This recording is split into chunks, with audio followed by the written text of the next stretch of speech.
নমস্কার বন্ধুরা, আজকে শেয়ার করব দারুণ স্বাদের নিরামিষ কাঁচকলার তরকারি। 3টে বড় সাইজের কাঁচকলা নিয়েছি। কাঁচকলাগুলো এবার কেটে নেব। কাঁচকলাগুলোকে আমি কিভাবে কেটেছি বলে দিচ্ছি, অবশ্য তোমরা দেখলেও বুঝতে পারবে। কাঁচকলাগুলোর খোসাটা খুব ভালো মতো ছাড়িয়ে নিয়েছি, তারপর মাঝখান থেকে আগে 2 টুকরো করে কেটে নিয়েছি। এবার প্রত্যেকটা টুকরো থেকে এরকম লম্বা লম্বা করে আমি 4 ফালি করে কেটে নিয়েছি। এই ফালিগুলো খুব একটা মোটাও না, আবার খুব একটা পাতলাও না। এই যে এই রকমভাবে আমি কেটে নিয়েছি। এবার কাঁচকলা যেহেতু রেখে দিলে কালো হয়ে যায়, তাই একটু হলুদ জলে ডুবিয়ে রাখছি, তাহলে কালো হবে না। এইভাবে ভালো মতো কাঁচকলাগুলোকে আমি কিছুক্ষণ ডুবিয়ে রাখবো, তারপর জল ঝরিয়ে তুলে নেব।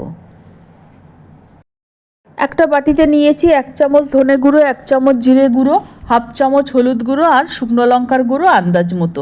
একটু জল দিয়ে গুলে রাখলাম। এবার একটা মিক্সিং জারে নিয়ে নিলাম বড় চামচের 2 চামচ সাদা তিল। এবার আমি নিচ্ছি বড় চামচের 2 চামচ নারকেল গুঁড়ো। তোমরা এখানে কাঁচা নারকেলও নিতে পারো, এর সঙ্গে পোস্ত বা বাদামও মিশিয়ে দিতে পারো। এবার এগুলোকে পেস্ট করে নেব। 2 চামচ জল দিয়ে বেটে নিয়েছি, এবার রেখে দিচ্ছি। এবার বেসনের একটা থকথকে ব্যাটার তৈরি করে নেব। কাঁচকলা অনুযায়ী আমি 2.5 কাপ বেসন নিয়েছি। এবার নিয়েছি আন্দাজ মতো নুন, হাফ চামচ হলুদ গুঁড়ো, অল্প ঝাল লাল লঙ্কার গুঁড়ো, খুব সামান্য ধনে গুঁড়ো, জিরে গুঁড়ো আর কালো জিরে।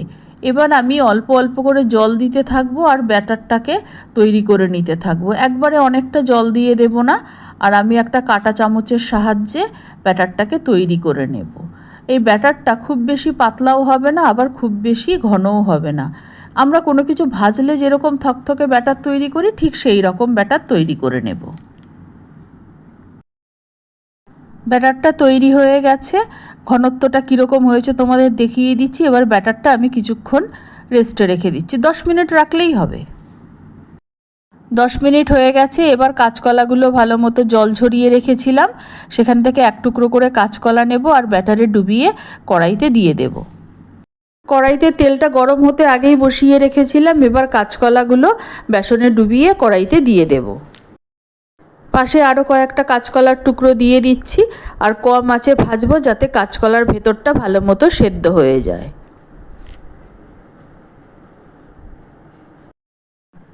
কাঁচকলাগুলো এপিট ওপিট করে ভালো করে ভেজে নিয়েছি, আর যেগুলো ভালো ভাজা হয়ে গেছে আমি তুলে নিচ্ছি। এইভাবে সব কাঁচকলাগুলোকে ভেজে নেব। এই যে সব কাঁচকলাগুলো ভাজা হয়ে গেছে।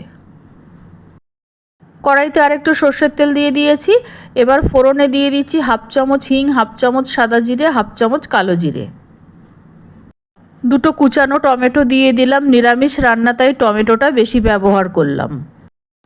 টমেটোটা একটুক্ষণ নাড়াচাড়া করে নিচ্ছি যাতে একটু নরম হয়ে যায়।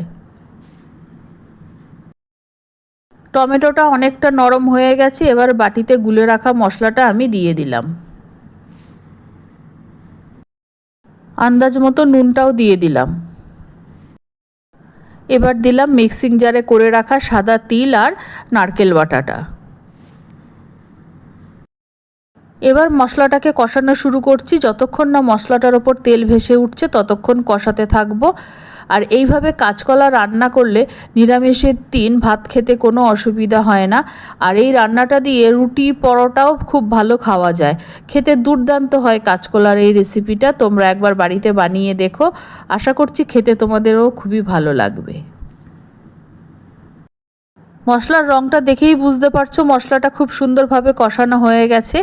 এবার মশলাতে আমি জল দিয়ে দেব। মশলার বাটি ধোয়া আর মিক্সিং জার ধোয়া জলটাও আমি রেখে দিয়েছিলাম, সেই জলটাও আমি মশলার মধ্যে দিয়ে দিচ্ছি। আরও 1 গ্লাস মতো জল আমাকে দিতে হবে। জলটা দিয়ে দিয়েছি। এবার মশলাটা ভালো মতো নেড়ে জলের সঙ্গে মিশিয়ে দিচ্ছি।